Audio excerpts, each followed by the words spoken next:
magagawa. Ang wish ko lang, mag-aral mabuti, makikinig kay mami at daddy lagi. I love you!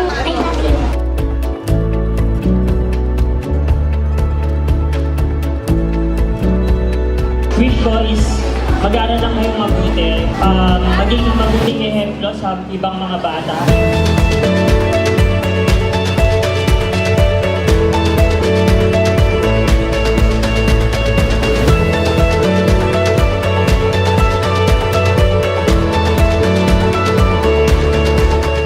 Maraming salamat sa nagpunta, sa mga nag-effort, sa talagang malalayo. Na-appreciate po namin lahat yon. So, mahal po namin kayo lahat. Message ko po sa dalawang anak, sabi ni Jen, hindi naman namin naranasan yung ganito eh. So, gusto lang namin i-experience din sa kanila. I'm sure paglaki nila, maiintindihan nila na sana paglaki nila, ma-appreciate din nila yung ginagawa namin ni Mami. Kahit mahirap, pipilitin namin na maitaranas sa kanila yung mga bagay na hindi namin naranasan ng bata kami.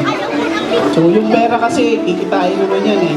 Pero yung experience nila, yung ganito, yung memories, yun ang hindi makakalimutan. Sa dalawa kong anak, lumaki kayong mabait, may takot sa Diyos, syempre. At sana mag-aral kayo mabuti, huwag maging makulit. Iwasan maging makulit kasi nauubos yung buko eh.